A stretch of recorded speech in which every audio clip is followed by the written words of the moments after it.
무극담노 종신기 천마편 제32화 고벽 만독불침 그리고 홍산유전 1. 허름한 객잔에 소동과 마주한 한 중년인이 있었는데 그의 안광은 은은하게 흘러나와 보통 예사의 인물이 아님을 자연스럽게 알리고 있었다. 그는 딱 봐도 눈에 날카로운 얘기와 알 수 없는 기세가 그의 신형에서 고요하게 뿜어져 나와 주변을 압도하는 것으로 보건대 그는 시대를 풍미하는 절대 패자여 일대 종사가 아니겠는가. 이 일대 종사와 같은 인물은 허름한 의자에 앉았고 맞은편 소동과 함께 과거의 일을 회상하며 대화하고 있었대. 이것이 그가 비록 중년인의 모습이나 꼭 나이 많은 할아버지가 손자에게 과거의 경험담을 이야기하는 모습과도 같았다. 중년인은 허름한 탁자 위에 김이 모락모락 피어나는 찻잔을 들었고 차를 한 모금 마시며 나 천만류 지역의 만리고독행은 계속되었다.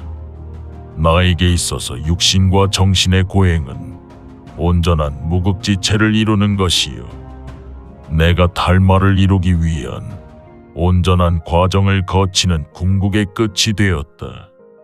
따라서 나의 청년 시절 내 삶은 고난의 연속이요 이는 결국 만리고독행의 삶이던 것이었다.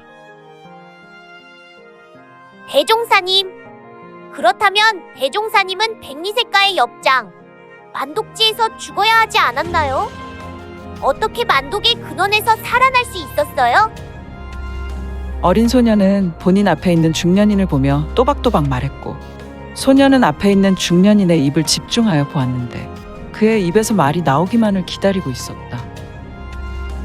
후후후후후. 중년인은 잠시 과거를 회상하며 회한의 눈빛을 하였고 잠시간 인자한 웃음만 흘리고 있었으니 대종사님, 말씀해 주세요. 어떻게 백리색가의 옆장 만독지에서 살아나실 수 있었어요? 제 머리로는 도무지 이해되지 않아요. 소녀는 뽀로통한 얼굴이었으며 그런데 대종사라니. 전국 칠웅의 시대가 막을 내리고 있는 시점에서 오직 대종사라는 호칭을 쓰는 인물은 마교의 대종사가 유일했다. 그렇다면 오래된 객잔에서 유일하게 앉은 탁자에 근엄하게 앉은 인물이 마교의 대종사란 말인가?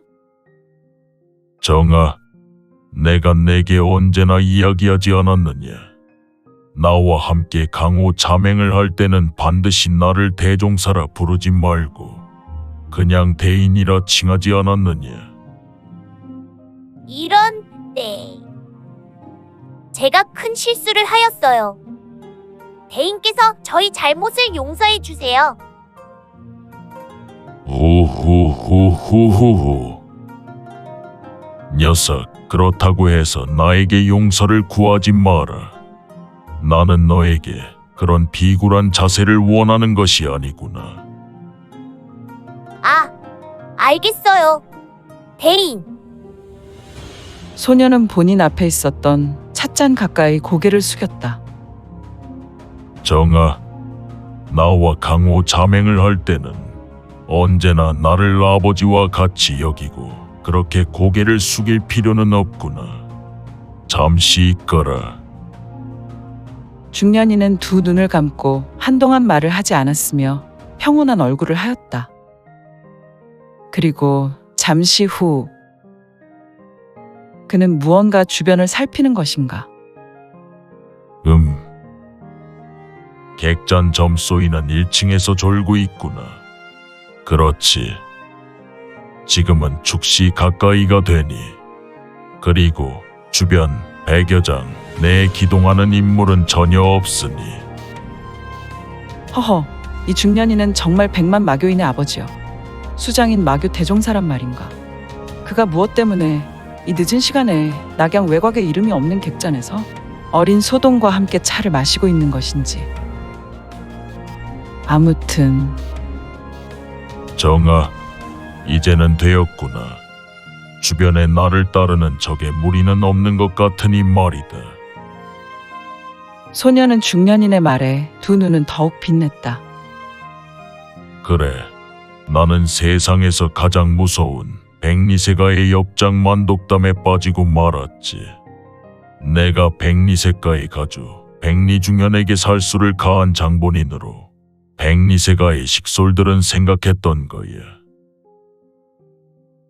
아니, 그런 무도한 무리가 있나요? 당시 대인께서는 그들의 염산에서 소금을 채굴할 수 있도록 돕고 있지 않았습니까? 어린 소동은 외모에 걸맞지 않은 말을 중년인에게 하였다. 그런데 소동의 말과 중년인의 대화로 본다면 과거 백리세가 염장 습격 사건으로 만독담에 빠진 인물은 단 하나, 바로 류지혁인데, 그렇다면 지금 이 중년인은 과거 50여 년이 흐른 뒤 류지혁이란 말인가? 허허, 중년인의 외모와 그의 두 눈의 안광을 보라. 중년인은 알 수 없는 기세와 강력한 위험을 주변에 흘려내고 있었으며, 그의 두 눈의 안광은 세상의 어떤 것도 제압할 제왕의 기세가 아니던가. 정아, 세상은 말이다. 어제의 동료가 적이 될 수 있구나. 과거 좋은 친구가 좋은 관계에 있던 인물이 낭중지추. 주머니 속에 비수를 감추고 있다가 사람이 약해지면 몰래 찌르고 본인의 이득을 취하는 일도 있다. 물론 백리세가는 나를 오해해서 공격했지만 난 분명히 백리세가 가주의 아들에 의해 공격을 받아 만독담으로 빠지게 되었다. 아, 꿀꺽. 소동은 중년인으로 보이는 류지혁의 말로 마른 침을 삼켰다. 그리고 본능적으로 본인 앞에 있는 찻잔을 들어 한 모금 마셨다. 이에 중년인으로 보인 류지혁도 본인의 찻잔을 들어서 차 한 모금을 마신다. 꿀꺽. 대인, 계속해서 말씀해 주세요. 어떻게 만독담에서 살아나실 수 있었어요? 허허, 어떻게 이럴 수가 있더란 말인가. 지금은 칠홍 시대를 마감하고 진나라가 전국 일통을 눈앞에 두고 있는 시기이기 때문에 류지혁의 얼굴과 외모가 갓 30대 후반의 얼굴과 외모란 말인가. 백리세가의 일은 이미 50여 년의 세월이 흘렀는데 그는 세월도 비껴가는 것인지. 하지만 이 문제는 나중에 확인하면 좋을 것이고. 나는 지금 마교 대종사이지만 이전 홍산의 아들이구나.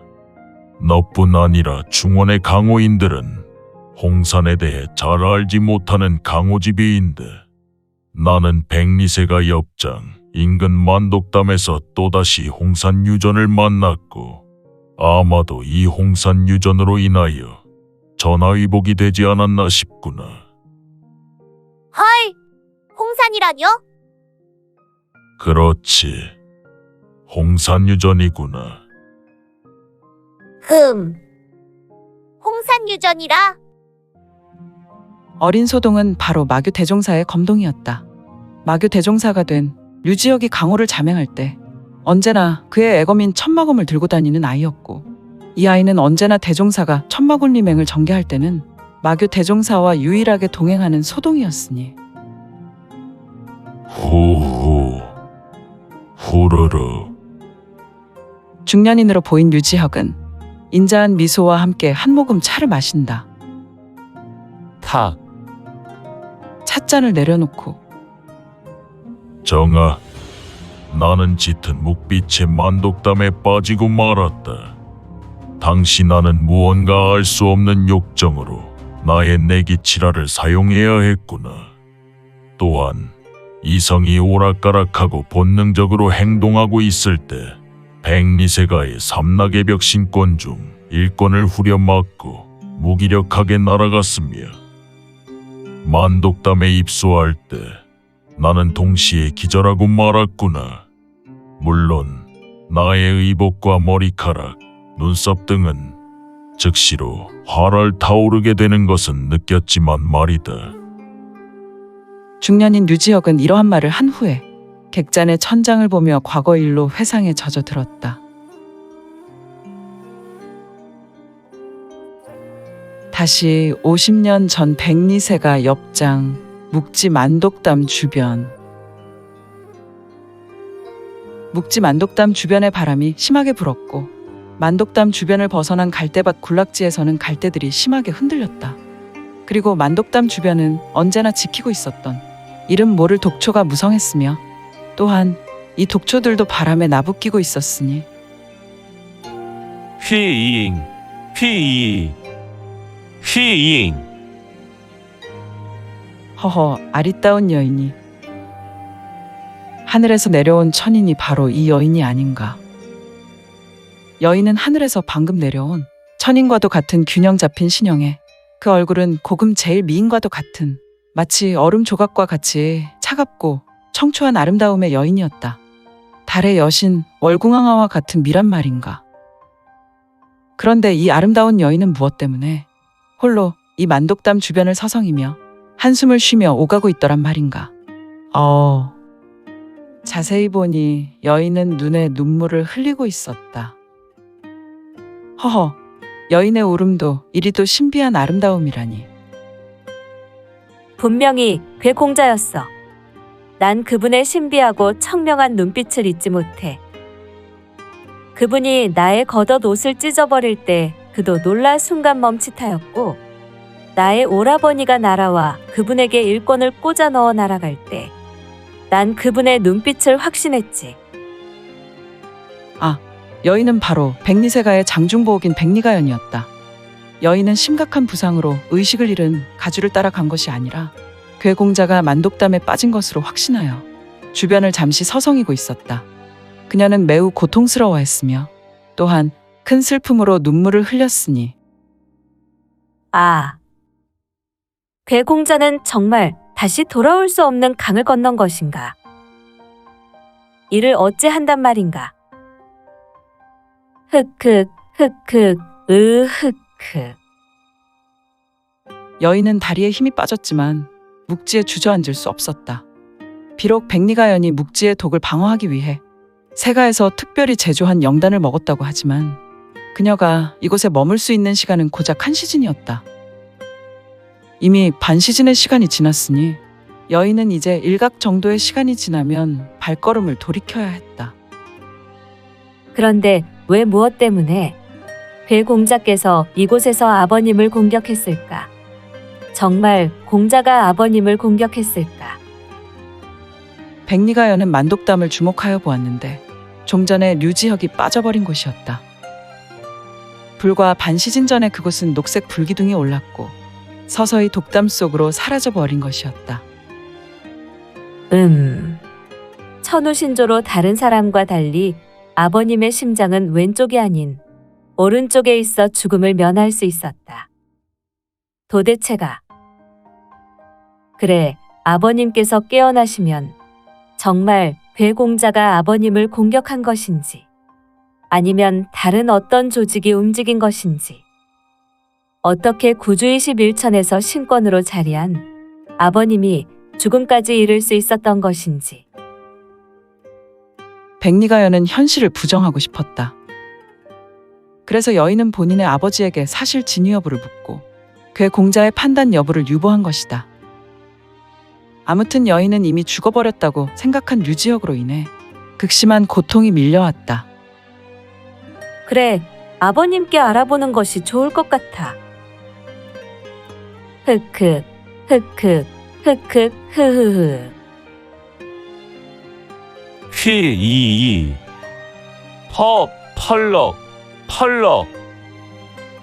여인은 어두운 묵지 만독담의 하늘로 날았고 신법을 밟으며 그림처럼 서쪽으로 사라져갔으며 그녀의 신형은 총각이 지나자 검은 점이 되어 완벽하게 사라졌다. 휘잉.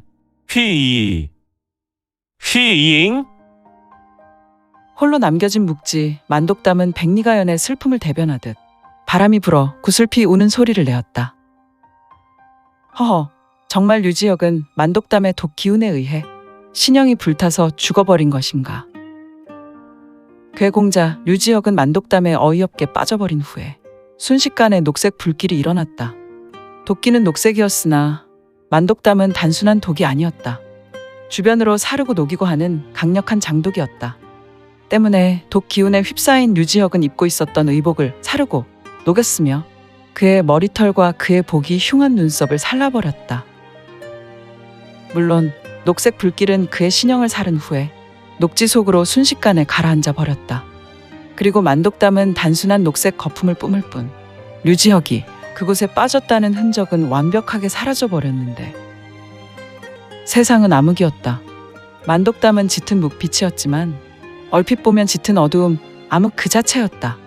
이 만독담은 오랜 세월 누구도 알지 못한 기원이 있어서 그런지 더욱 암흑이란 말밖에. 아무튼 지혁은 끝 모를 바닥으로 가라앉았으며 그의 신형은 독으로 녹색빛을 내며 가라앉고 있었다. 그런데 정말 신비한 것은 그의 머리카락과 그의 눈썹 등 신체의 모든 털을 태워버렸지만 이 녹색 불빛이 사라짐과 동시에 독지의 영향으로 신형의 살을 태우는 것도 멈추게 되었다. 하지만 류지혁의 신형은 계속해서 가라앉고 있었으니 뭐지? 류지혁은 여전히 눈을 감고 있었으며 그리고 그는 스스로 조금도 움직일 수 없었으나 그의 의식은 되살아났다. 내가 지금 어디에 있는 것인가? 지혁은 종전 자신이 겪은 현실을 인식할 수 없었으나 아, 내가 상관세 가해 판멸화와 결할 때 섬캐목장의 기습으로 기혈이 뒤틀렸지.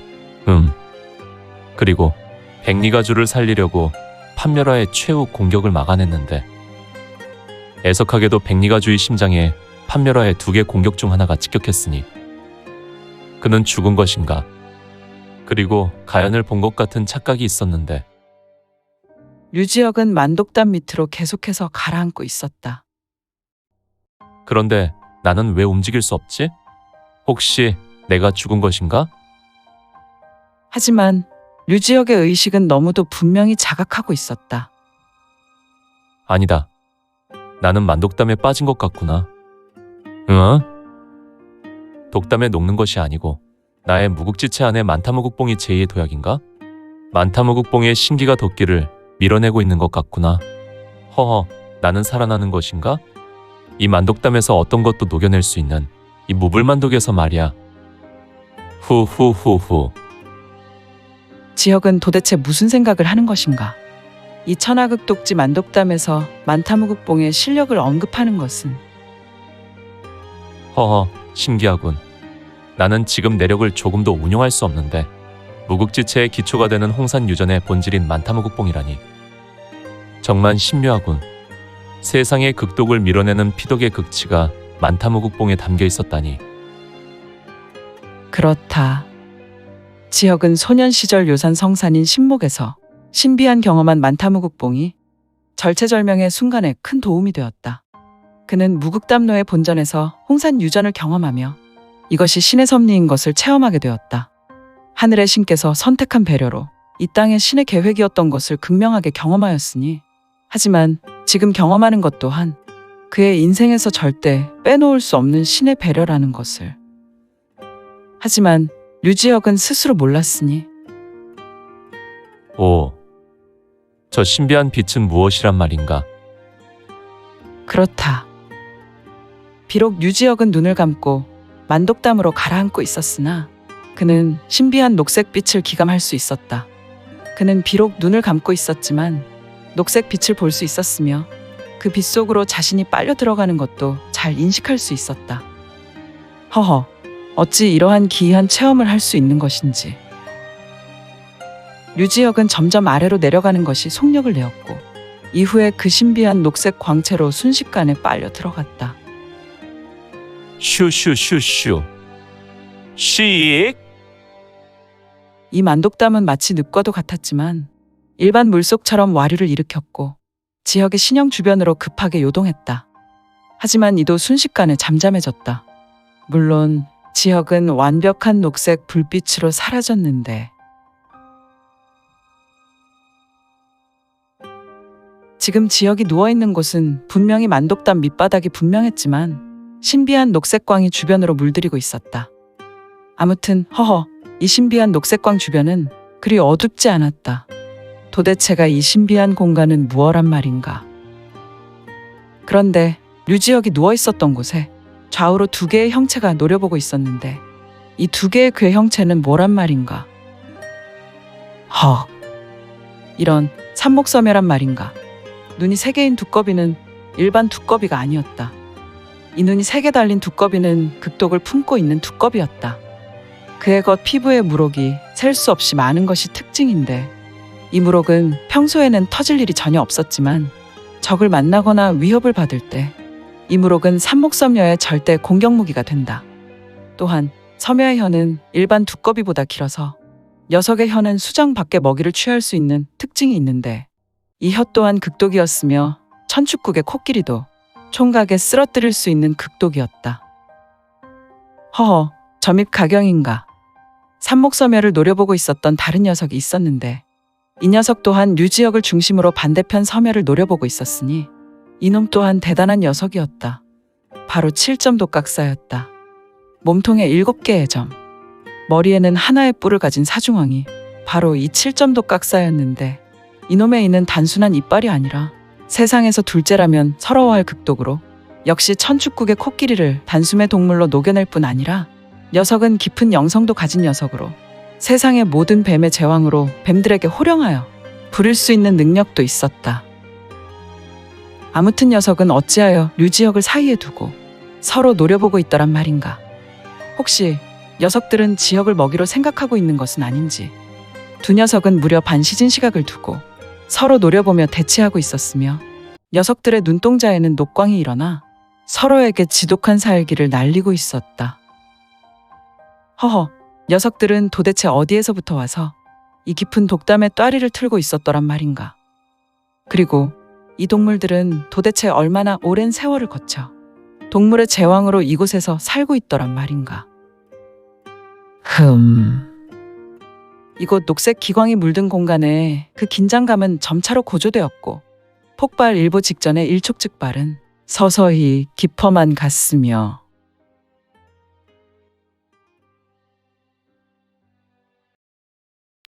오늘 준비한 내용은 여기까지이고요.